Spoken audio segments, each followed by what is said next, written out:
الحمد للہ وحدہ والصلاة والسلام علی من لا نبی بعدہ اما بعد۔ سامعین، ایک بار پھر آپ کو مرزائیت ایک نئے زاویے سے اس پروگرام میں خوش آمدید کہتے ہیں۔ ہمارے ساتھ موجود ہیں مذہبی اسکالر محترم جناب خاور رشید بٹ صاحب، ہم آپ کو بھی خوش آمدید کہتے ہیں۔ جیسے ہماری مرزائیت کی ایک بہت بڑی دلیل جسے وہ بنا کر پیش کرتے ہیں، صحیح بخاری کی حدیث نمبر 3448 مرزائیت ایک بہت بڑی دلیل کے طور پر پیش کرتے ہیں۔ اس حدیث مبارکہ میں حضرت عیسیٰ علیہ السلام کی صفات ہیں جب وہ نازل ہوں گے اور وہ کیا کیا کام کریں گے۔ تو پہلا جو اس کا لفظ ہے عیسیٰ بن مریم علیہ السلام، اس پر ہم نے بات کی تھی کہ عیسیٰ بن مریم اس سے مراد ہیں، نہ کہ مرزا غلام محمد قادیانی۔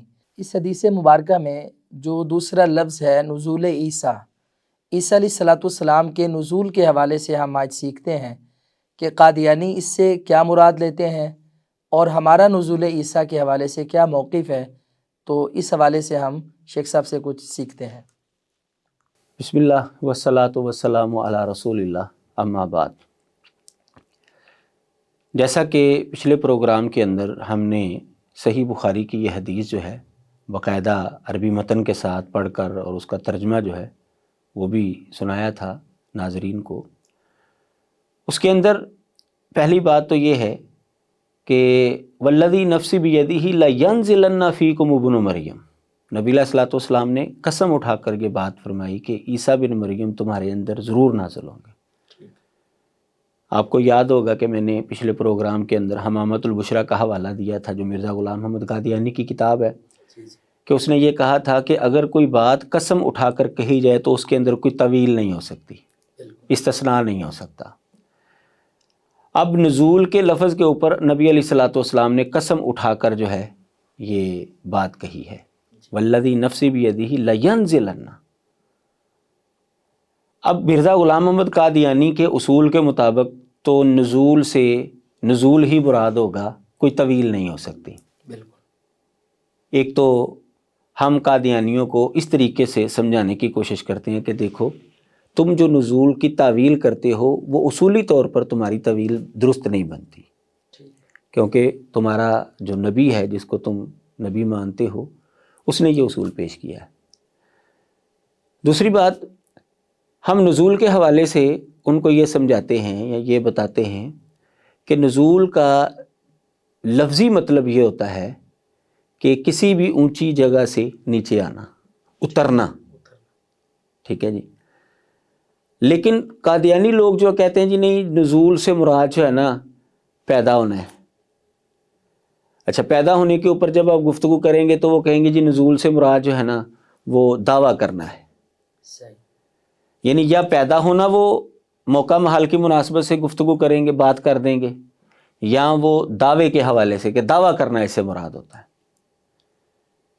اب جب ہم ان کو بتاتے ہیں کہ نزول کا مطلب اوپر سے نیچے آنا ہوتا ہے تو وہ آگے سے جو ہے پھر یہ سوال اٹھاتے ہیں، جی ٹھیک ہے اوپر سے نیچے آنا ہی ہوگا، لیکن آسمان کا لفظ تو پھر بھی نہیں ہے، جبکہ آپ کا عقیدہ یہ ہے کہ عیسیٰ علیہ السلام آسمان سے نازل ہوں گے، اور یہ جو حدیث مبارکہ آپ پڑھ رہے ہیں اس کے اندر تو آسمان سے نازل ہونے کا مسئلہ ہے ہی نہیں۔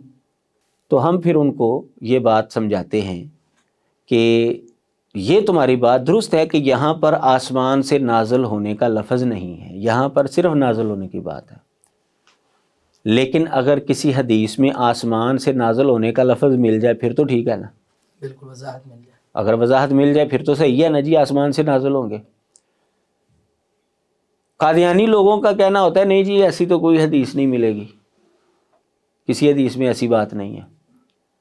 تو ہم ان کو کہتے ہیں بھئی نبی علیہ الصلوۃ والسلام سے دو حدیثیں ایسی ملتی ہیں جس کے اندر عیسیٰ علیہ السلام کے حوالے سے قرب قیامت نازل ہونے کا جب مسئلہ بیان کیا گیا وہ ملتا ہے تو اس کے اندر آسمان کا بھی لفظ موجود ہے، اور ایک روایت وہ ہے جو مرزا قادیانی نے پیش کی ہے۔ یعنی ہمارے پاس دو دلیلیں وہ ہیں جو احادیث کی کتابوں کے اندر موجود ہیں، اور ایک دلیل ہم الزامی طور پر ان کو پیش کرتے ہیں کہ تمہارا جو نبی ہے، متنبی ہے، وہ مانتا ہے کہ آسمان سے نازل ہونے کا لفظ حدیث مبارکہ کے اندر موجود ہے۔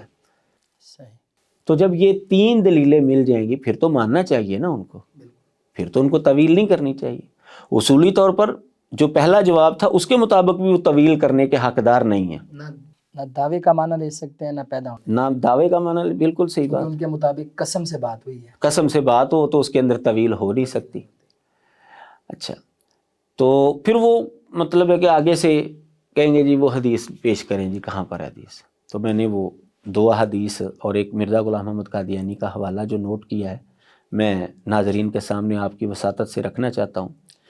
یہ حدیث ہے جی کشف الاستار عن زوائد البزار، یہ حدیث کی کتاب ہے، اس کی جلد نمبر 4 ہے اور صفحہ نمبر جو ہے 142 ہے، اور حدیث کا نمبر ہے 3396، اور سند بھی اس حدیث کی صحیح ہے۔ نبی علیہ الصلوۃ والسلام قرب قیامت عیسیٰ علیہ الصلوۃ والسلام کے نازل ہونے کا واقعہ اور دیگر واقعات بیان کر رہے ہیں، تو اس کے اندر جو الفاظ نبی علیہ الصلوۃ والسلام نے استعمال کیے ہیں وہ یہ ہے ثم ینزل عیسی ابن مریم من السماء، پھر عیسیٰ علیہ الصلوۃ والسلام آسمان سے نازل ہوں گے۔ قرب قیامت کی باتیں نبی علیہ الصلوۃ والسلام بیان کر رہے ہیں اس حدیث کے اندر، اور آگے جا کر فرمایا ہے کہ پھر عیسیٰ بن مریم آسمان سے نازل ہوں گے، اور یہ حدیث بھی صحیح ہے۔ دوسری حدیث کتاب الاسماء و صفات امام بہقی کی ہے، اس کی جلد نمبر 2 ہے، صفحہ نمبر 432 ہے، اور حدیث کا نمبر ہے 855۔ حضرت ابو ہریرہ رضی اللہ تعالیٰ عنہ سے یہ حدیث مروی ہے کہ نبی علیہ الصلوۃ والسلام نے فرمایا کیف انتم اذا نزل ابن مریم من السماء فیکم، کہ تمہاری حالت کیا ہوگی جب ابن مریم تمہارے اندر آسمان سے نازل ہوں گے۔ من السماء کا لفظ اس کے اندر بھی موجود ہے۔ اچھا، اس کے اندر دلچسپ بات یہ ہے کہ اہل حدیثوں کے بہت بڑے عالم دین مولانا میر ابراہیم سیالکوٹی رحمہ اللہ، انہوں نے مرزا غلام محمد قادیانی کی زندگی میں حیات عیسیٰ کے اوپر لاجواب کتاب لکھی، شہادت القرآن، شائع بھی ہوئی، مرزا قادیانی کی زندگی کے اندر شائع بھی کی، اس تک پہنچائی بھی گئی۔ مولانا نے یہ حدیث کتاب الاسماء و صفات امام بہقی کے حوالے سے جو ہے اس کتاب کے اندر لکھی بھی، لیکن مرزا غلام محمد قادیانی نے کوئی جواب نہیں دیا۔ تو یہ 2 حدیثیں ہیں جو احادیث کی کتابوں کے اندر موجود ہیں جس میں لفظ آسمان کا موجود ہے۔ اب جب ہم آسمان سے نازل ہونے کا لفظ پڑھ رہے ہیں تو یہی دلیل ہے کہ عیسیٰ علیہ الصلوۃ والسلام آسمان پر زندہ گئے بھی ہیں، کیونکہ اگر یہاں کا رہنے والا، لاہور کا رہنے والا آدمی، ہم اس کے بارے میں کہیں کہ وہ کراچی سے آئے گا تو اس کا مطلب کیا، پہلے وہاں جائے گا تو وہاں سے آئے گا نا، رہنے والا وہ یہاں کا ہے، تو ہم کہہ رہے ہیں وہ کراچی سے آ رہا ہے، اس کا مطلب ہے وہاں پر پہلے گیا ہے پھر وہاں سے آیا۔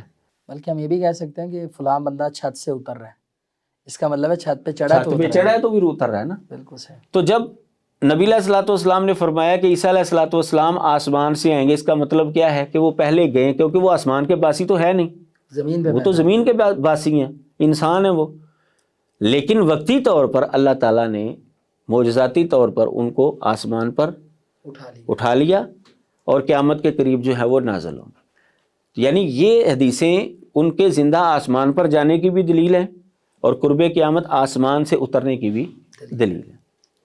یہ 2 حدیثیں وہ ہیں جو کتب احادیث کے اندر موجود ہیں۔ تیسری دلیل جو الزامی طور پر ہم قادیانیوں کو پیش کرتے ہیں وہ ان کے متربی کی کتاب ازالہ اوہام سے، کہ اس نے یہ تسلیم کیا ہے کہ حدیث مبارکہ کے اندر آسمان سے عیسیٰ علیہ السلام کے نازل ہونے کا لفظ موجود ہے۔ وہ حوالہ جو میں نے نوٹ کیا ہے وہ ازالہ اوہام روحانی خزائن جلد نمبر 3 صفحہ نمبر 142 ہے۔ وہ لکھتا ہے کہ صحیح مسلم کی حدیث میں جو یہ لفظ موجود ہے کہ حضرت مسیح جب آسمان سے نازل ہوں گے تو لباس زرد رنگ کا ہوگا ان کا۔ اب کہتے ہیں کہ دیکھو جی صحیح مسلم کے اندر، وہ مرزا قادیانی لکھ رہا ہے کہ صحیح مسلم کے اندر حدیث ہے کہ آسمان سے جب عیسیٰ علیہ السلام نازل ہوں گے تو ان کا لباس زرد رنگ کا ہوگا۔ یہ ہم ان کو الزامی طور پر پیش کرتے ہیں۔ اچھا شیخ صاحب، یہ بتائیں کہ آپ نے ازالہ اوہام کا حوالہ دیا ہے، تو کیا قادیانی اس حوالے کو مانتے ہیں؟ جی بالکل، اس کو جو ہے وہ مانے بغیر کوئی چارہ نہیں ہے ان کے پاس، کیونکہ یہ ان کے نبی کی بات ہے، وہ خود لکھ رہا ہے. خود لکھ رہا ہے. پھر وہ آگے سے جو ہے نا اس کی تویل کرتے ہیں، ہر بات کی تویل، یعنی جہاں پر ان کا مطلب نہیں نہ نکلتا پھر اس کی تویل کرتے ہیں. یا جہاں پہ جھوٹے پڑتے ہیں نا وہاں پہ تعویل کر کے جان چھڑوانے کی بات کرتے اچھا اگر ہر بات طویل کے ذریعے ہی ماننی ہے تو پھر تو ملحدین بھی طویلیں کرتے ہیں. ہر مذہب والا طویلیں کر کے اپنی بات کو ثابت کرتا رہتا ہے. تو اصل تو چیز ہے کہ عقائد نصوص سے ثابت ہوتے ہیں، طویلوں سے تو نہیں ثابت ہوتے نا. اچھا اس کی طویل وہ یہ کرتے ہیں کہ جی حضرت صاحب سے غلطی ہوئی، کہتے ہیں جی ان سے غلطی ہو گئی، کیونکہ صحیح مسلم کے اندر جو ہے یہ لفظ تو موجود نہیں ہے. بھائی اگر بالفرض یہ مرزا غلام محمد قادیانی سے غلطی بھی ہوئی ہے تو پھر بھی وہ جھوٹا ہی ثابت ہوتا ہے. وہ کیسے؟ وہ ایسے کہ مرزا غلام محمد قادیانی نے اپنی کتاب کے اندر لکھا ہے کہ اگر مجھ سے کوئی غلطی ہو جائے تو اللہ تعالیٰ ایک لمحہ بھی مجھے اس کے اوپر قائم نہیں رکھتا. اچھا، میری اس کی اصلاح ہو جاتی ہے، اسی وقت اصلاح ہو جاتی ہے. اور یہ ایسی اصلاح ہے کہ آج تک چلی آج تک ان کی کتاب کے اندر جو ہے یہ اسی طرح لفظ موجود ہے. صحیح. اب یہ مرزا غلام محمد قادیانی نے یہ جو اصول پیش کیا ہے کہ اگر مجھ سے غلطی ہو جائے تو اللہ تعالیٰ فوراً درستگی کر دیتا اور ایک لمحہ بھی مجھے اس پر قائم نہیں رکھتا. یہ اس کی کتاب ہے نور الحق، روحانی خزائن کی جلد نمبر 8 ہے اور صفحہ نمبر 272 ہے. تو اب مرزا غلام محمد قادیانی کی یہ بات وہ سچی مانے یا مرزا غلام محمد قادیانی کی یہ غلطی مانے، دونوں اعتبار سے مرزا غلام محمد قادیانی جو ہے وہ جھوٹا ثابت ہوتا ہے. سچی مانیں گے تو ایک تو آسمان سے اترنے کا لفظ ان کو ماننا پڑے گا، دوسرا صحیح مسلم میں سے یہ لفظ ان کو دکھانا پڑے گا. صحیح مسلم کے اندر یہ لفظ ہے نہیں. اچھا ہم کہہ لیں چلو، مطلب ہم تو کہہ سکتے ہیں کہ بھائی ہمارے تو کسی عالم دین نے ایسی بات نہیں کی، ان کے اس بندے نے بات کیا جس کو وہ نبی مانتے ہیں. اب اگر اس کو نبی مانتے ہیں پھر تو اس کی باتیں آنکھیں بند کر کے ان کو تسلیم کرنی چاہیے، لیکن نہیں. جب ان کی ضرورت ہوتی ہے تو مان لیتے ہیں، جب ضرورت نہیں ہوتی تو کہتے ہیں اسے غلطی ہو گئی ہے. مطلب یہ اس طرح کا نبی انہوں نے بنایا ہوا ہے. اس کا مطلب یہ ہے کہ ان کا اصل مقصد جو ہے وہ مذہبی نہیں ہے، ان کا اصل مقصد صرف انگریزوں کو تقویت پہنچانا اور مسلمانوں کو خراب کرنا ہے کہ کسی نہ کسی طریقے سے مسلمان جو ہیں وہ بادعقیدہ ہو جائیں. اگر ان کا مذہبی موقف ہوتا یا مذہب ان کا مطمع نظر ہوتا تو یہ کم از کم اپنی نبی کی ہر بات تو ماننے کے لیے تیار ہوتے جو وہ مذہب کے حوالے سے کہہ رہا ہے. یہ کوئی دنیا داری کی بات تو ہے نہیں. اس نے کون سا کاروبار کے حوالے سے بات کی ہے کہ یہ کاروبار کرو یہ نہ کرو؟ چلو اس میں کہہ سکتے ہیں چلو جی نبی کا تو یہ شعبہ نہیں ہوتا، جیسا کہ نبی علیہ السلام کے حوالے سے یہ بات آتی ہے انتم عالم بامور دنیا کو، دنیاوی معاملات کے حوالے سے نبی علیہ السلام نے فرمایا تم اس کو بہتر جانتے ہو، لیکن جو میں تمہیں دین کے حوالے سے بات کروں گا وہ تم نے ماننی ہے. تو اگر یہ نبی ہے تو پھر اس نے یہ دین کی بات کی ہے، حدیث مبارکہ کے حوالے سے بات کی، پھر ان کو آنکھیں بند کر کے تسلیم کرنا پڑے گا. اور اگر یہ نہیں مانتے تو اس کا مطلب یہ ہے کہ یہ مرزا غلام محمد قادیانی کو سچا نبی خود بھی نہیں مانتے. جب یہ خود بھی نہیں مانتے تو لوگوں کو منوانے کی کیوں کوشش کرتے ہیں؟ شیخ صاحب یہ جیسے آپ نے من السماء کے لفظ دکھا کر، یعنی آپ کی یہ گفتگو کا خلاصہ ایک دو حرفی اور لفظوں میں یہی ہے کہ اس میں نزول کی بات ہے اور یہ اس سے مراد عیسیٰ بن مریم ہے، اور مرزا غلام محمد قادیانی پیدا ہوا ہے وہ اس کا مصداق نہیں ہے. اچھا یہاں پر یہ کچھ آیات دلائل کے طور پر پیش کرتے ہیں. مثلا ایک پہلی آیت یہ پیش کرتے ہیں کہ اللہ تعالیٰ فرماتے ہیں قد انزل اللہ علیکم ذکرا رسولا یتلو علیکم. کہتے ہیں دیکھیں اللہ تعالیٰ قرآن مجید میں کہہ رہا ہے کہ اللہ نے ذکر نازل کیا اور رسول نازل کیا جو تم پر قرآن مجید کی تلاوت کرتا ہے. تو کیا وہ رسول نازل ہوتا ہے؟ نبی علیہ الصلوۃ والسلام نازل ہوئے ہیں تو رسول تو پیدا ہوئے ہیں، لیکن اللہ تعالیٰ انزلہ کا لفظ استعمال کر رہا ہے. اچھا اس کا جواب دینے سے پہلے نا میں وہ پچھلی بات کا جو نا آخری حصہ جو ہے وہ تھوڑا سا باقی رہ گیا تھا کہ وہ جو کہتے ہیں کہ مرزا صاحب کی یہ غلطی ہے، تو اب اگر یہ غلطی ہے تو مرزا غلام محمد قادیانی جو ہے اپنے مرنے سے 2 سال پہلے بھی یہ جملہ بول کر گیا ہے کہ صحیح مسلم کے اندر یہ حدیث ہے کہ عیسیٰ علیہ السلام آسمان سے نازل ہوں گے. اب یہ جو اس کی بات ہے ملفوظات اس کی جلد نمبر 5 ہے اور صفحہ نمبر 33 ہے. اس کے اندر جو ہے وہ اس کے مرنے سے 2 سال پہلے کا جو ملفوظ ہے اس کے اندر بھی اس نے یہ بات دوبارہ دہرائی ہے. یہ ازالہ اوہام جو ہے یہ 1891 کی کتاب ہے. یہ ستمبر 1891 میں شائع ہوئی تھی. اور یہ جو اس کا ملفوظ ہے یہ 1906 کا ہے, سے 2 سال پہلے, یعنی مرنے سے 2 سال پہلے. 1908 کے اندر وہ مر جاتا ہے. تو یعنی جو بات اس نے 1891 میں کہی تھی وہی بات اس نے 1906 میں بھی کہی. اس کا مطلب یہ ہے کہ وہ آخر تک اپنے اس حوالے کے اوپر قائم رہا ہے کہ عیسیٰ علیہ السلام آسمان سے نازل ہوں گے, اور ان کے لیے یہ ایک وحی کی حیثیت رکھتی ہے. وحی کی حیثیت رکھتی ہے, ظاہر نبی کی بات ہے اور دین کے متعلقہ بات ہے, وہ کون سی غیر دینی بات ہے. تو یہ بات کہنا کہ یہ اس کی غلطی ہے, تو اس اعتبار سے بھی اگر وہ دیکھیں گے تو مرزا غلام محمد قادیانی جو ہے وہ جھوٹا ثابت ہوتا ہے. اگر اس کی یہ بات درست مانیں گے تو ان کو مسلمانوں کا موقف ماننا پڑے گا کہ آسمان سے اترنے کا لفظ حدیث کے اندر موجود ہے. اب آ جاتے ہیں آپ کا جو سوال ہے کہ انزلنا کا لفظ جو ہے وہ بتاتے ہیں دیکھو جی اللہ تعالیٰ نے قرآن کے اندر فرمایا ہے کہ ہم نے ذکر اتارا ہے, نازل کیا ہے, اور رسول جو ہے وہ نازل کیا ہے. تو اب نبی علیہ الصلوۃ والسلام تو آسمان سے نازل نہیں ہوئے, وہ تو پیدا ہوئے. تو اگر وہاں پر جو ہے پیدا ہونا معنی لیا جا سکتا ہے تو یہاں پر پیدا ہونا معنی ہم کیوں نہیں مراد لے سکتے؟ یہ ان کا استدلال ہوتا ہے. اچھا, صرف یہی ایک آیت نہیں ہے, انزلنا کے حوالے سے یعنی اس حوالے سے اور بھی دلیلیں جو ہیں وہ دیتے ہیں. مثلا انزلنا الحدید, ہم نے لوہا اتارا, لباس اتارا. اللہ تعالیٰ کہتے ہیں, اب کہتے ہیں دیکھو جی لوہا کبھی آپ نے آسمان سے اترتا دیکھا ہے؟ یعنی وہ جو مجمع ہوگا نا, جو حاضرین ہوں گے, تو ان کو جو ہے نا وہ ایموشنل بلیک میل جو ہے نا وہ کریں گے, وہاں پر دھوکہ دینے کی کوشش کریں گے. دیکھیں جی آپ نے کبھی آسمان سے لوہا اترا ہے؟ کبھی لباس آپ نے کبھی اترتا دیکھا ہے؟ وہ کہیں گے نہیں. تو کہتے ہیں جب آپ نے وہ نہیں اترتا دیکھا تو اب عیسیٰ علیہ السلام کو کے حوالے سے اگر یہ بات آتی ہے تو وہ کیسے آسمان سے اتریں گے؟ اس طریقے سے جو ہے وہ لوگوں کو پھنسانے کی کوشش کرتے ہیں. لیکن آپ جب اس کی حقیقت کے اندر جائیں گے تو آپ کو پتہ چلے گا کہ یہ سراسر دھوکہ ہے ان کا. پہلے نمبر پر بات یہ ہے کہ آپ بھی جانتے ہیں اور یہ سارے اہل علم جو ہیں اس بات پر متفق ہیں, یہ مسلمانوں کے ہوں یا قادیانیوں کے ہوں, ان کی کتابوں کے اندر بھی یہ بات موجود ہے. عقیدے کے اندر قیاس نہیں ہوتا, عقیدہ تو نص سے ثابت ہوتا ہے. اب یہ عقیدہ ثابت کر رہے ہیں اور قیاس کر رہے ہیں جی وہاں پر انزلنا کا لفظ ہے, وہاں پر اترنے کی بات ہے, وہاں پر اترنے, لہذا یہاں پر بھی جو ہے وہ آسمان سے اترنا نہیں مراد ہوگا, یہاں پر بھی پیدا ہونا مراد ہوگا, یہاں دعویٰ کرنا مراد ہوگا. یہ تو بھائی عقیدے کے اندر تو یہ طریقہ کار ہوتا ہی نہیں. اگر یہ عقیدے کے اندر یہ مسائل جو ہیں آپ بنانا شروع کر دیں کہ قیاس کے ذریعے آپ نے عقیدہ ثابت کرنا ہے, پھر تو عیسائی بھی اپنی تثلیث وہ قیاس کے ذریعے ثابت کر رہے ہوتے ہیں, ہندو اپنے خداؤں کے متعلق جو ہے وہ قیاس کر کے خداؤں کی کثرت ثابت کر رہے ہوتے ہیں.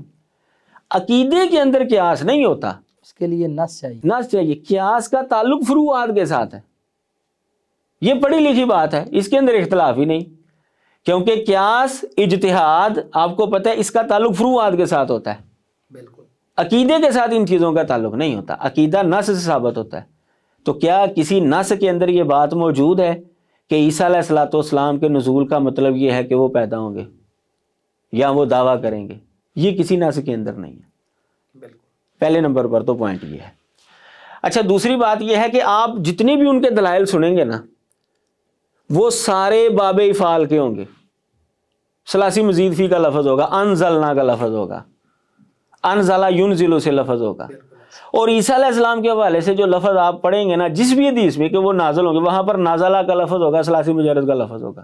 اور یہ بات بھی اہل علم جانتے ہیں کہ جو مجازی معنی ہوتا ہے وہ ثلاثی مزید فی کے الفاظ کے اندر تو آ جاتا ہے, ثلاثی مجرد کے الفاظ کے اندر نہیں ہوتا. وہاں پہ حقیقی معنی, وہاں حقیقی معنی ہی مراد ہوتا ہے. کوئی بھی آپ کو ایسا حوالہ نہیں پیش کریں گے کہ جہاں پر نازلہ کا لفظ ہو اور مراد اس سے جو اس کا مجازی معنی ہوگا, کہیں بھی نہیں آپ کو ملے گا. آپ کو یہ انزلنا کا لفظ بتا دیں گے, لباس کے ساتھ دکھا دیں گے, لوہے کے ساتھ دکھا دیں گے, اور کئی چیزوں کے ساتھ دکھا دیں گے, لیکن لفظ نازلہ کا ہو یعنی ثلاثی مجرد کا ہو اور اس کا معنی جو ہے وہ مجازی ہو، ایسا نہیں ملے گا آپ. تو یہاں پر مجازی معنی مراد ہے. صحیح. اچھا، پھر آپ نے جو آیت کریمہ پڑھی کہ ہم نے آپ کی تمہاری طرف جو ہے ذکر نازل کیا، رسول جو ہے وہ نازل کیا.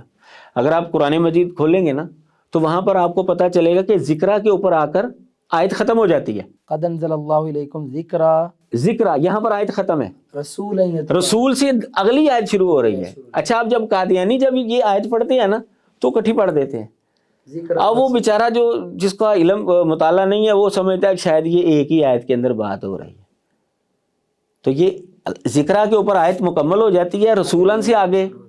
اور یہ آپ کو پتہ ہے کہ رسولن کا جب لفظ آتا ہے تو اس سے پیچھے لفظ ایک محذوف ہوتا ہے، ارسلنا، ہم نے بھیجا تمہاری طرف رسول. ذکر اتارا، ہاں وہ ذکر اتارا. اب دیکھیں ذکر قرآن مجید کے حوالے سے انزلنا کا لفظ آ گیا. اب قرآن مجید کہاں سے اترا ہے جی؟ آسمان سے اترا ہے. لیکن ان کا استدلال ذکرہ سے نہیں ہے، وہ رسولن کی لفظ سے جا کر استدلال کرتے ہیں. مزے کی بات ہے کہ واو بھی نہیں ہے، واو بھی نہیں ہے یہاں پر، ورسولن. ہاں جی، یہاں پہ دیکھ نئی بات شروع ہو رہی ہے، نئی بات شروع ہو رہی ہے. وہ ارسلنا، وہ یہاں پر فعل محذوف ہے. قرآن مجید کے اندر جو ہے یہ رسولن سے پہلے جو ہے ارسلنا کا لفظ جو ہے وہ آپ کو پتہ ہے کہ یہ ایک اس کا قرآن مجید کا ایک اعجاز ہے کہ بعض الفاظ جو ہے وہ محذوف ہوتے ہیں. تو یہاں پر رسولن سے نئی آیت جو ہے وہ شروع ہو رہی ہے اور ان کا سارا استدلال جو ہے اس کے ساتھ ہوتا ہے.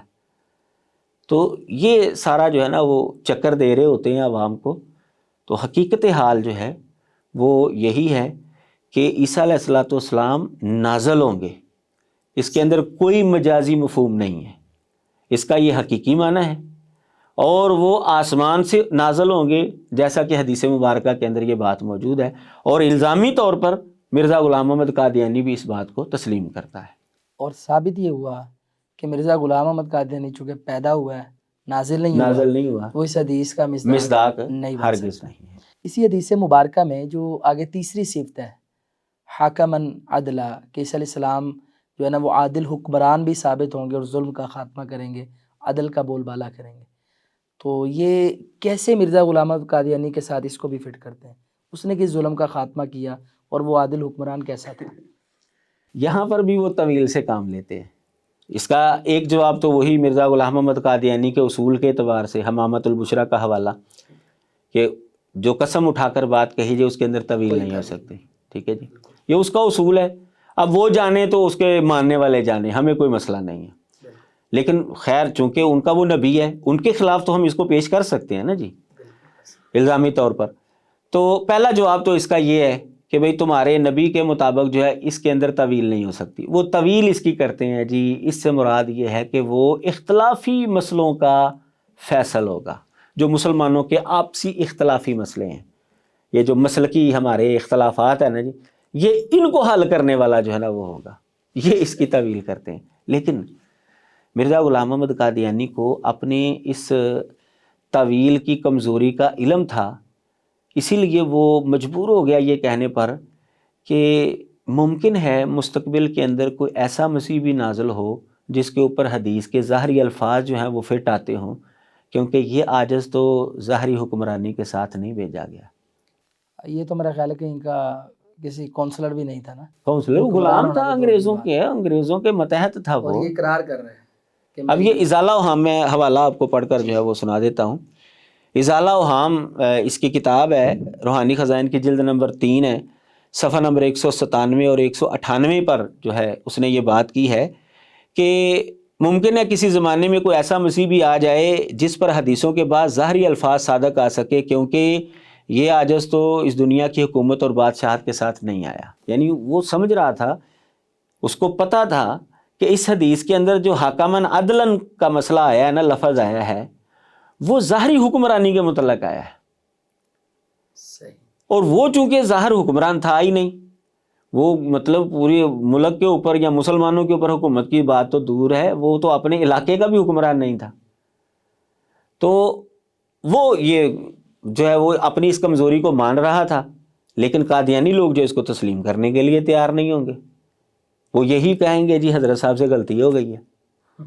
اگر وہ غلطی ہو گئی ہے تو میں نے آپ کو حوالہ دیا نور الحق کا کہ پھر اس کے اعتبار سے بھی وہ جھوٹا ہے، کہ وہ غلطی کے اوپر قائم نہیں رہ سکتا، اور آج تک یہ بات اس کی کتاب کے اندر اسی طرح جو ہے وہ موجود ہے۔ تو یہ اس کی وہ تعویل کرتے ہیں کہ وہ مسلمانوں کے جو آپسی اختلافی مسائل ہیں نا ان کا وہ حل کرنے والا ہوگا۔ اب یہاں پر جو ہے وہ یہ قادیانی کوئی بات کر سکتا ہے، چلو جی وہ ظاہری حکمران تو نہیں تھا لیکن کیا وہ انصاف کرنے والا بھی نہیں تھا؟ تو اس کا جواب یہ ہے کہ اگر بالفرض وہ انصاف کرنے والا بن بھی جائے تو حدیث کا مصداق تو نہ ہوا، حکمن تو نہیں ہے نا۔ اب انصاف کرنے والے تو بے شمار لوگ جو ہیں وہ گھومتے پھرتے ہیں، تو کیا اس کا مطلب ہم ان کو مان لیں کہ یہ عیسیٰ علیہ السلام ہے؟ اور دوسری بات یہ ہے کہ اگر آپ اس کی زندگی کے اوپر نظر دوڑائیں گے تو وہ انصاف کرنے والا بھی نہیں بنتا، یعنی پرسنل لائف میں بھی ایک اپنے گھر تک بھی انصاف کرنے والا نہیں بنتا۔ مثال کے طور پر قادیانیوں کے ہاں بھی یہ بڑا معروف مسئلہ ہے، بلکہ کسی بھی مسلمان کا تھوڑا سا بھی مطالعہ ہے نا قادیانیت کے اوپر تو اس کو پتہ ہے محمدی بیگم کے مسئلے کا۔ بالکل یہ بڑا مطلب ہے کہ مشہور و معروف جو ہے نا یہ واقعہ مرزا غلام محمد قادیانی کی زندگی کا۔ اب مرزا غلام محمد قادیانی نے بھرپور کوشش کی کہ کسی نہ کسی طریقے سے میری شادی ہو جائے محمدی بیگم کے ساتھ، اس کے باپ کو ڈرایا بھی، لالچ بھی دی، حتیٰ کہ اس کے باپ کو کہا میں تیرے بیٹے کو نوکری بھی لگوا دوں گا وغیرہ وغیرہ، بے شمار اس نے باتیں کی، لیکن پھر بھی وہ تیار نہیں ہو، اس کی شادی جو ہے وہ کسی اور جگہ پر کر دی۔ اب مرزا غلام محمد قادیانی کے کئی رشتہ دار وہ بھی مخالف تھے کہ مرزا کی شادی جو ہے نا وہاں پر نہ ہو۔ مرزا غلام محمد قادیانی نے ان رشتہ داروں کا بائیکاٹ کیا۔ اچھا، وہ صرف بائیکاٹ ہی نہیں کیا بلکہ اس کی ایک جو بہو تھی اس کو اپنے بیٹے سے طلاق بھی دلوا دی، اور اپنے بیٹے کو یہاں تک دھمکی دی کہ اگر تو اپنی بیوی کو طلاق نہیں نہ دے گا تو میں تجھے اپنی جائیداد سے آگ کر دوں گا۔ یہ عدل ہے؟ کوئی غلطی کسی کی ہے، سزا وہ اپنی بہو کو دے رہا ہے۔ اچھا، اگر بالفرض مان بھی لیں کہ اگر وہ رشتہ کرنے کے اندر جو وہ راضی نہیں تھی اس کی بہو، کیونکہ وہ محمدی بیگم کی عزیزہ تھی، تو اگر وہ پسند نہیں کر رہی تھی تو کیا شرعی اعتبار سے کوئی ہے کوئی مسئلہ کہ اگر کوئی رشتہ دینے سے انکار کرے تو بندہ جو ہے اس کو سزا دے یا اس کو جائیداد سے آگ کر دے؟ وہ غلطی کسی کو غلطی بھی نہیں ہے، والدین کی مرضی ہے، نہیں کرنا چاہتے تو نہ کریں، یہ کوئی زبردستی تو نہیں تھی نا۔ ایک تو یہ ثابت ہو رہا ہے کہ وہ پرسنل لائف میں بھی انصاف کرنے والا نہیں۔ اب وہ اپنی بہو کو اس نے طلاق دلوا دی، اس نے اپنی بہو کو طلاق دلوا دی، بیٹے کو دھمکی کیا دی کہ اگر نہ دی تو میں تجھے آگ کر دوں گا اپنی جائیداد سے۔ اور آپ اہل علم ہیں اور دیگر اہل علم جو ہیں وہ بات جانتے ہیں کہ شریعت کے اندر آگ کرنے والا مسئلہ تو ہے ہی نہیں۔ بالکل، اگر کوئی وراثت سے محروم ہوتا ہے یا تو وہ کافر ہو جائے تو پھر ہوتا ہے یا قتل کر دے یا وہ غلام ہو۔ اگر باپ کی بات نہیں مانی تو اس کو جائیداد سے محروم کر دیا جائے، یہ تو شریعت کا مسئلہ ہی کہیں پر نہیں ہے، یعنی اس نے ایک شریعت کا مسئلہ بھی اپنی طرف سے بنا لیا۔ یہ کہاں کا انصاف ہے؟ اور وہ بھی ظلم پر مبنی۔ اگر انہوں نے رشتہ نہیں دیا تو کیا ہو گیا ہے؟ اس کے والدین رشتہ دار ہیں، نہیں ان کی مرضی۔ بلکہ ایسے میں تو مرزا قادیانی کو بھی سوچنا چاہیے تھا اور ان کے حواریوں کو بھی کہ جن کے نبی کی اتنی حیثیت ہے کہ کوئی اپنی بیٹی نہیں دیتا، اسے نبوت کہاں سے ملنی تھی؟ اس کا یہ کریکٹر ہے نا۔ ہاں بالکل، اس انداز سے بھی آپ جو ہے وہ بات کر سکتے ہیں۔ تو بہرحال آپ اندازہ کریں کہ اس کے انصاف کی صورتحال کیا تھی۔ شیخ صاحب، اس کا کوئی حوالہ کہ اس نے جو اپنی بہو کو طلاق دلوائی، کوئی اتھینٹک؟ جی بالکل، یہ میں آپ کے سامنے حوالہ رکھتا ہوں۔ یہ مرزا غلام محمد قادیانی کا جو بیٹا تھا منجلہ دوسری بیوی سے، بشیر احمد، اس نے جو کتاب لکھی تھی سیرت المہدی، اس کے اندر اس نے یہ واقعہ لکھا ہے۔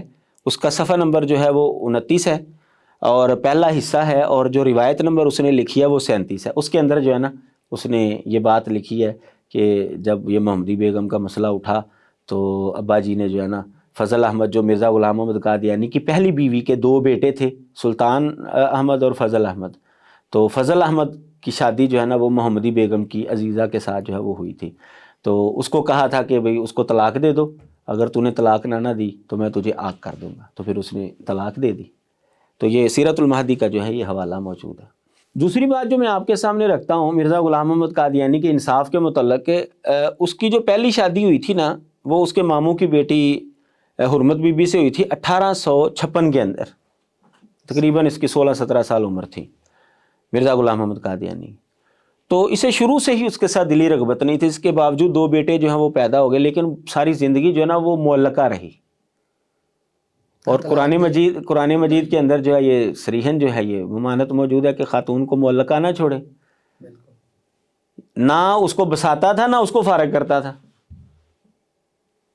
اب یہ کہاں کا انصاف ہے کہ ایک خاتون کے ساتھ تو نے شادی کی ہوئی ہے، یا بھائی اس کو اچھے طریقے سے رکھو یا اچھے طریقے سے فارغ کر دو. قرآن کا تو یہ اصول ہے، اور تسریحم بإحسان، اچھے طریقے سے رکھو یا اچھے طریقے سے فارغ کر دو.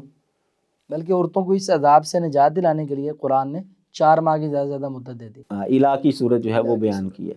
اچھا شیخ صاحب، یہ حاکمن عدلن سے مراد، چلیں عادل حکمران کی بحث بھی ہوگی، وہ خود نہیں مانتے، تعویل یہ کرتے ہیں کہ اس نے مسلمانوں کے جو مسلکی آپس کے مسائل تھے وہ حل کیے. تو کیا مرزا غلام محمد قادیانی واقعی مصلح تھا کہ جس نے آ کر یہ سارے اختلاف ختم کر دیے اور امت کو صراط مستقیم پہ لگا دیا؟ کوئی ایسی خدمات ملتی ہیں اس کی؟ اس کے لیے جو ہے نا آپ سے میں ایک چھوٹا سا سوال کرتا ہوں کہ اگر فیصلہ کرنے کے لیے اس آدمی کو جج کی کرسی پر بٹھا دیا جائے جو جاہل ہو، تو کیا وہ انصاف کر سکتا ہے؟ بالکل نہیں. کیا وہ فیصلہ کر سکتا ہے؟ کبھی نہیں. تو مرزا غلام محمد قادیانی کو بذات خود شریعت کے مسائل کا علم نہیں تھا، وہ فیصلہ کیسے کر سکتا ہے؟ اگر اس نے مختلف ہی مسائل کا فیصلہ کرنا ہے تو سب سے پہلے اس کو کیا ہونا چاہیے؟ علم ہونا چاہیے، سمجھدار ہو، علم ہو، اس کو پہلے ان مسئلوں کا علم ہو، پھر ہی وہ فیصلہ کرے گا نا کہ کون سا مسئلہ صحیح ہے اور کون سا غلط ہے. مرزا غلام محمد قادیانی کی زندگی کو آپ اٹھا کر دیکھ لیں، اس کو شرعی مسائل کا علم نہیں تھا، وہ کیسے فیصلہ کر سکتا ہے؟ مثال کے طور پر ابھی ہم بات کر رہے تھے آگ کرنے کا مسئلہ، اس نے اپنے بیٹے کو آگ کرنے کی دھمکی دی اور ناجائز طلاق دلوا دی. ناجائز طلاق بھی دلوا دی. اور بتائیں یہ آگ کرنے کا مسئلہ کہ باپ کی بات بیٹا نہ مانے تو اس کو جائیداد سے آگ کر دیا جائے، یہ قرآن کی کس آیت کے اندر ہے یا حدیث کی کس فرمان کے اندر موجود ہے؟ یہ تو شریعت کی کوئی رہنمائی نہیں ہے. مطلب اس کو مسئلے کا بھی نہیں پتا کہ اولاد کو جائیداد سے محروم ہونے کی صورتیں کیا ہیں، اور فیصلہ کر رہا ہے امت کے مسائل. فیصلہ کر رہا ہے امت کے مسائل کا. یعنی ایک بندہ جاہل ہے وہ کیسے فیصلہ کر سکتا ہے؟ اسی طرح ایک اور واقعہ میں آپ کے سامنے رکھتا ہوں. ایک دفعہ جو ہے نا نماز پڑھی مرزا غلام محمد قادیانی نے، تو مولوی عبد الکریم جو اس کا امام تھا اس کے پیچھے، اب وہ بندہ جو ہے نا تشہد پڑھنے کے بعد نا کھڑا ہو گیا. مرزا غلام محمد قادیانی کو پتہ نہیں چلا کہ امام صاحب جو ہے نا وہ کھڑے ہو گئے ہیں تو مجھے کھڑا ہونا ہے. جب وہ رکوع کے اندر گیا نا تو پھر مرزا غلام محمد قادیانی کو پتہ چلا کہ میں تو تشہد میں بیٹھا ہوا ہوں، تو وہ تو رکوع میں چلے گئے. اچھا وہ کھڑا ہوا رکوع کے اندر شامل ہو گیا، نماز اس نے پڑھ لی. اب جب نماز پڑھ لی تو اس نے احسن امروہی کو بلایا، یہ اس زمانے کا ایک بڑا عالم دین شمار ہوتا تھا، اس نے قادیانیت کو قبول کر لیا تھا. اس سے جو ہے نا وہ مسئلہ دریافت کیا کہ مجھے بتائیں کہ میں نا سورۃ فاتحہ پڑھے بغیر رکوع کے اندر شامل ہو گیا ہوں، میری رکعت ہوئی ہے کہ نہیں ہوئی؟ قیام تو کیا ہی نہیں ہے. قیام کیا ہی نہیں، کیونکہ وہ رکوع کے اندر جا چکا تھا امام، تو اس کو پتہ چلا کہ میں تو تشہد میں بیٹھا ہوں، یہ رکوع کے اندر شامل. احسن امروہی کبھی کوئی شکل بیان کرے کبھی کوئی شکل بیان کرے، تو مولوی عبد الکریم کہتا ہے وہ چھوڑو جی، جو حضرت صاحب نے کیا بس ٹھیک ہے، بس طویلے شویلے کرنے کی اور دلیل شلیل ڈھونڈنے کی کوئی ضرورت، جو انہوں نے کر لیا بس ٹھیک ہے. اب آپ دیکھیں کہ اگر مرزا غلام محمد قادیانی صاحب علم ہوتا، اختلافی مسئلے حل کرنے والا ہوتا، تو یہاں پر تو اس کو خود مسئلہ حل کرنا چاہیے تھا، نہ کہ کسی سے مسئلہ دریافت کرتا. اور یہ صاحب کا مسئلہ ہے، وہ بڑا مسئلہ بھی نہیں، بڑا مسئلہ بھی کوئی نہیں ہے یہ. تو اب یعنی آپ کہہ لیں کہ چھوٹا مسئلہ بھی وہ حل کرنے کی اہلیت نہیں رکھتا تھا، وہ دوسرے لوگوں سے پوچھتا تھا، تو وہ کیسے مسلمانوں کے مختلفی مسائل کا حل نکال سکتا تھا یا ان کا اختلاف ختم کر سکتا تھا؟ اچھا، اب ہم اس کا اگر دوسرا رخ دیکھیں تو آپ حیران ہوں گے کہ قادیانی لوگ ہم سے مطالبہ کرتے ہیں کہ بھی تم مسلمان مرزا غلام محمد قادیانی کو حکم عدل مان لو، مختلف فی مسائل کا جو ہے نا وہ حل کرنے والا مان لو. بذات خود قادیانی لوگ مرزا غلام محمد قادیانی کو یہ حیثیت دینے کے لیے تیار نہیں ہیں. اچھا, پہلے تو میں نے بتایا آپ کو کہ اس کے اندر تو یہ اہلیت ہی نہیں کہ وہ فیصلہ کر سکے, خود بھی نہیں یہ مانتے. اور دوسری بات یہ ہے کہ یہ مرزائی خود بھی اس کو ماننے کے لیے تیار نہیں ہے. اس چیز کی مطلب کیا دلیل ہے آپ کے پاس؟ جی بالکل, میں آپ کے سامنے جو ہے باقاعدہ حوالہ جات جو ہے وہ پیش کرتا ہوں. پہلی بات جو میں آپ کے سامنے رکھتا ہوں اس کی کتاب چشمہ معرفت کی, اس کے اندر یہ روحانی خزائن کی جلد نمبر 23 اور صفحہ نمبر 411 ہے. اس کے اندر مرزا غلام محمد قادیانی نے یہ لکھا ہے کہ نبی علیہ الصلوۃ والسلام کا یہ معجزہ تھا کہ آپ نے چاند کی طرف انگلی کا اشارہ کیا اور چاند کو 2 ٹکڑے کر دیا. اب ہم مسلمان مانتے ہیں اس چیز کو کہ نبی علیہ الصلوۃ والسلام نے چاند کو انگلی کے اشارے سے 2 ٹکڑے کیے تھے, یہ اللہ تعالیٰ نے آپ کو معجزہ دیا. مرزا غلام محمد قادیانی نے یہ اپنی کتاب کے اندر لکھا اور یہ آخری کتابوں کے اندر شمار ہوتی ہے. لیکن جو قادیانیوں کا دوسرا خلیفہ ہے بشیر الدین محمود, جو مرزا قادیانی کی دوسری بیوی سے بڑا بیٹا تھا, اور ان کے نزدیک یعنی قادیانیوں کے نزدیک بشیر الدین محمود جو میاں محمود ہے اس کی حیثیت وہی ہے جو ہمارے ہاں حضرت عمر بن خطاب رضی اللہ تعالیٰ عنہ کی ہے. دوسرے خلیفہ ہمارے جو ہیں وہ کہتے ہیں کہ جی وہی, اسی وجہ سے اس کو فضل عمر کا لقب جو ہے وہ دیتے ہیں, فضل عمر کا لقب اس کو دیتے ہیں. تو اس نے اپنی کتاب تفسیر صغیر کے اندر جو ہے اقتربت الساعۃ وانشق القمر کے تحت یہ لکھا ہے کہ جو یہ کہتا ہے نا کہ چاند 2 ٹکڑے ہوئے وہ غلطی پر ہے. اب یہ ہم سے مطالبہ کرتے ہیں کہ جی حضرت صاحب کو مان لو تم کہ وہ مختلفی مسائل کا جو ہے نا وہ حل کرنے والا ہے, تو مرزائی بذات خود جو ہے اس کو ماننے کے لیے تیار نہیں ہے. اچھا, آپ کسی بھی قادیانی سے پوچھیں گے نا تو وہ اس کی طویل ہی کرے گا, یعنی وہ میاں محمود والی تفسیر کو مانے گا, مرزا غلام محمد قادیانی کی تفسیر کو نہیں مانے گا.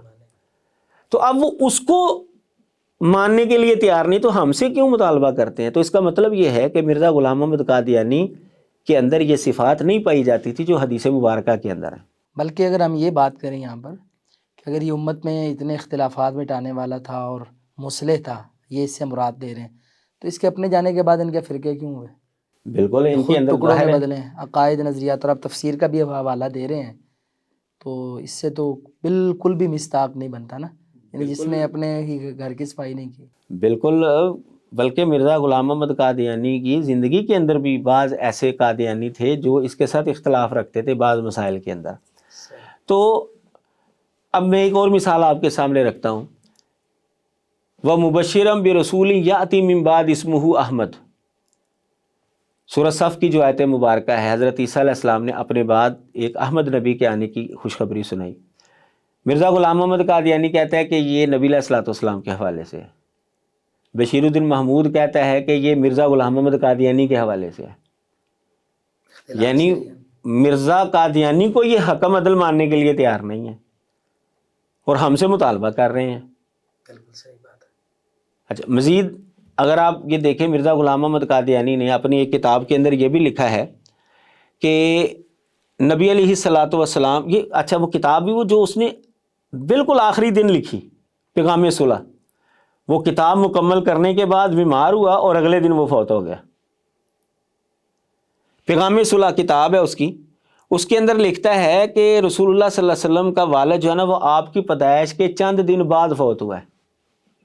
اب دیکھیں اس نے یہ مسئلہ حل کیا ہے کہ مزید بگاڑ دیا.